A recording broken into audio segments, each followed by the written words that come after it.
Hi. நாம் நினைக்கிறத விட இந்த உலகம் இன்னமும் பெட்டராக அட்வான்ஸ்டாக இருந்திருக்கணும். ஆனால் இல்லை, அதுக்கு ஒரு ரீசன் இருக்குது. அதை தான் இன்னைக்கு வீடியோவில் நம்ம டிஸ்கஸ் பண்ண போகிறோமே. 100 இயர்ஸ்க்கு முன்னாடியே ஃப்ரீ எலக்ட்ரிசிட்டி, 1940ஸ்லேயே ஸ்டீலை விட ஸ்ட்ராங்கான பயோபிளாஸ்டிக் கார்ஸ். இந்த இன்வென்ஷன்ஸ்லாம் ஏன் வெளியே வரல? இதுக்கு ரீசன் சயின்டிஸ்ட் தானா, இல்லை அதுக்கு பின்னாடி இருக்க சில கார்ப்பரேட் நிறுவனங்களோட சூழ்ச்சியா? இந்த இன்வென்ஷன்ஸ்லாம் ஒரு வேளை வெளியே வந்திருந்தா இந்த மாதிரி நிறைய இன்வென்ஷன்ஸ் வெளியே வந்திருக்கோம். ஒரு வேளை நாம இந்நேரத்துக்கு மார்ஸ்ல கூட வாழ்ந்திருக்கலாம். சயின்ஸுக்கும் கன்ஸ்பிரசிக்கும் நடுவில் இருக்க தின் லைனை தான் நாம இன்னைக்கு பிரேக் டவுன் பண்ண போறோம். வெல்கம் டு காஸ்மிக் குருவி, பறவையா பறக்கலாம்.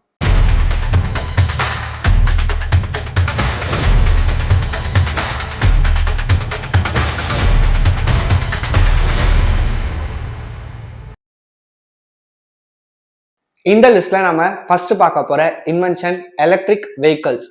1996ல ஜெனரல் மோட்டார்ஸ் கம்பெனி இந்த எலக்ட்ரிக் வெஹிக்கல்ஸை ஸ்டார்ட் பண்ணிட்டாங்க. யோசிச்சு பாருங்களேன், 30 இயர்ஸ்க்கு முன்னாடியே எலக்ட்ரிக் வெஹிக்கல்ஸ் நம்ம ஊர்ல ஸ்லிம்மா, ஸ்லீக்கா, ஸ்டைலிஷா சுத்திட்டு இருந்தா எப்படி இருந்திருக்கும்? இந்த எலக்ட்ரிக் வெஹிக்கல்ஸ் சயின்ஸ்ல ரொம்பவே அட்வான்ஸா இருந்தது. இந்த எலக்ட்ரிக் வெஹிக்கல்ஸோட டிராக் கோஎஃபிஷியன்ட் ஜஸ்ட் 0.19 தான். இது எவ்வளவு பெஸ்ட்னா இப்ப இருக்க டெஸ்லாவோட பெர்ஃபார்மன்ஸ்க்கு ஈக்குவலானது. இந்த டிராக் கோஎஃபிஷியன்ட்னா என்னன்னு நான் ஃபர்ஸ்ட் சொல்றேன். ஒரு காரோட ஷேப் அண்ட் ஏர் ரெசிஸ்டன்ஸை பேஸ் பண்ணி தான் அந்த காரோட பெர்ஃபார்மன்ஸ் இருக்குமே. கார் பாக்ஸ் மாதிரி இருந்ததுன்னா அந்த காரோட பெர்ஃபார்மன்ஸ் நல்லா இருக்காது. அந்த காரோட ஷேப் அழகா ட்ரையாங்கிள் ஷேப்ல இருந்ததுன்னா அதோட பெர்ஃபார்மன்ஸ் பெஸ்டா இருக்கும். இதுதான் டிராக் கோஎஃபிஷியன்ட்னு சொல்லுவாங்க. இதுல தான் GM பெஸ்டா கொடுத்துருக்காங்க.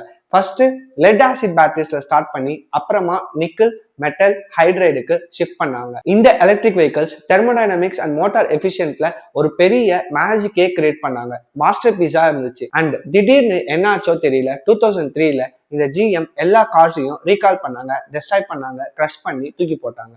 இதுக்கு ரீசன் ஒரு பெரிய மிஸ்ட்ரி, யாருக்குமே தெரியல. இதுக்கு பின்னாடி மறைஞ்சிருக்க ஆக்சுவல் ரீசன் என்னன்னு பார்த்தா ஆயில் கம்பெனிஸ் அண்ட் லாபி குரூப்ஸோட ப்ரெஷர் தான் காரணமா இருந்திருக்கு இந்த எலக்ட்ரிக் வெஹிக்கல்ஸை ரீகால் பண்ண சொல்றதுக்கு. சயின்ஸ் எப்படியும் ஜெயிச்சாலும் பின்னாடி இருந்த பாலிடிக்ஸ் அதை அழிச்சிருச்சு. இந்த எலக்ட்ரிக் வெஹிக்கல்ஸ் அப்பயே வந்திருந்தா இந்நேரத்துக்கு அதை விட பெரிய கண்டுபிடிப்புகள் வந்திருக்கிறதுக்கான நிறைய சான்சஸ் இருக்கு. 30 இயர்ஸ் முன்னாடி ஒரு எலக்ட்ரிக் வெஹிக்கல், யோசிச்சு பாருங்களேன் நீங்களே. நெக்ஸ்ட் நம்ம பார்க்க போற இன்வென்ஷன் நிக்கோலா டெஸ்லாவோட Wardenclyffe tower. Nikola Tesla godfather of எலக்ட்ரிசிட்டின்னு சொல்லுவாங்க.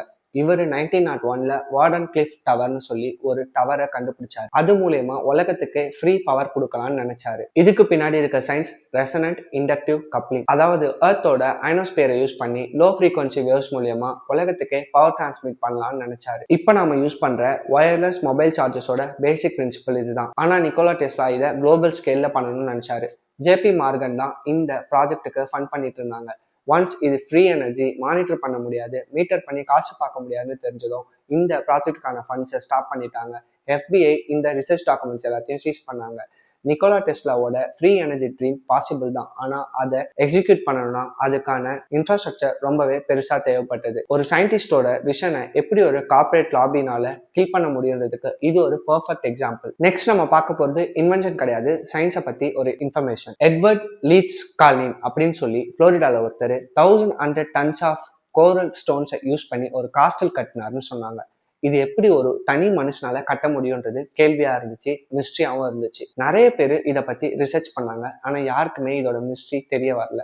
நிறைய பேர் இப்ப வரைக்கும் அதை கான்ஸ்பிரசி தியரிஸா தான் சொல்லிட்டு இருக்காங்களே. இந்த இன்ஃபர்மேஷனை சுத்தி நிறைய கான்ஸ்பிரசி தியரிஸும் சூடோ சயின்ஸும் பில்ட் பண்ணப்பட்டிருக்கு. எட்வர்ட் கிட்ட கேட்ட போது என்ன சொன்னார்னா, நான் பிரமிட் எப்படி கட்டினாங்கன்ற ரகசியத்தை தெரிஞ்சுக்கிட்டேன்னு சொன்னாரு. அந்த கோரல் ஸ்டோன்ஸை வச்சு அவர் கட்டின காஸ்டல் இருக்க இடத்துல போய் பார்த்தா மேக்னெட்டிக் டிவைசஸும் ஃப்ளைவீலும் கிடைச்சதா சொன்னாங்க. ஒருவேளை எலக்ட்ரோ மேக்னெட்டிசம் யூஸ் பண்ணி கிராவிட்டியை நியூட்ரலைஸ் பண்ணிருக்கலாம்னு சொல்றாங்க. இவரு ஆன்டி கிராவிட்டியை யூஸ் பண்ணிருக்கலாம்னு சொன்னாங்க.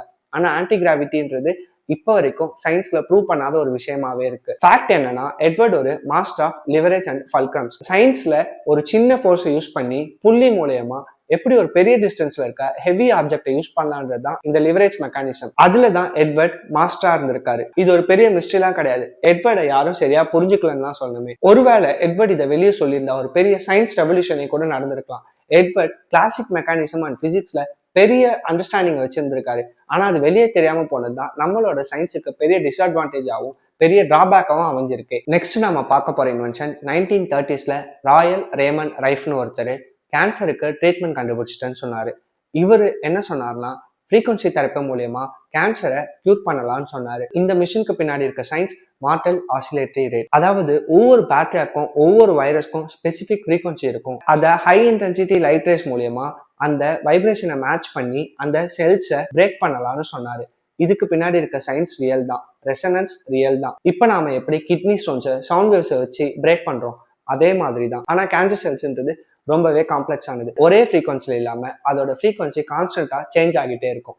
இதை அமெரிக்கன் மெடிக்கல் சொசைட்டி சப்ரஸ் பண்ணாங்கன்னு சொல்லி ஒரு பெரிய கன்ஸ்பிரசி தியரியே இருக்கு. ஆனா அதுக்கு பின்னாடி இருக்க ட்ரூத் என்னன்னு நமக்கு தெரியல. நிறைய சயின்டிபிக் கம்யூனிட்டில இருக்கவங்க இவரோட தேரியை ரெப்ளிகேட் பண்ண நினைச்சு தோத்து போயிருக்காங்க. இது டெக்னாலஜி ஃபெயிலியரும் கிடையாது, சயின்ஸ் ஃபெயிலியரும் கிடையாது. ஆக்சுவலா பார்த்தா இப்போ இருக்க அல்ட்ராசவுண்ட் ட்ரீட்மெண்ட் எல்லாருக்கும் இந்த தேரி தான் ஒரு சீடா இருக்கே. லாஸ்டா நம்ம பார்க்க போறது கிளவுட் பஸ்டர்ஸ். வில் ஹெம் ரெய்க் அப்படின்னு சொல்லி ஒரு சயின்டிஸ்ட் ஆர்கோன் எனர்ஜின்னு காஸ்மிக் ஸ்பேஸ்ல ஒரு எனர்ஜி இருக்கதா நம்பினாரு. இவர் கண்டுபிடிச்ச ஆர்கோன் பாக்ஸஸோட பைப்ஸை யூஸ் பண்ணி ஸ்கைல இதை ஃபேஸ் பண்ணி வச்சா மழை வரும்னு நம்பினாரு.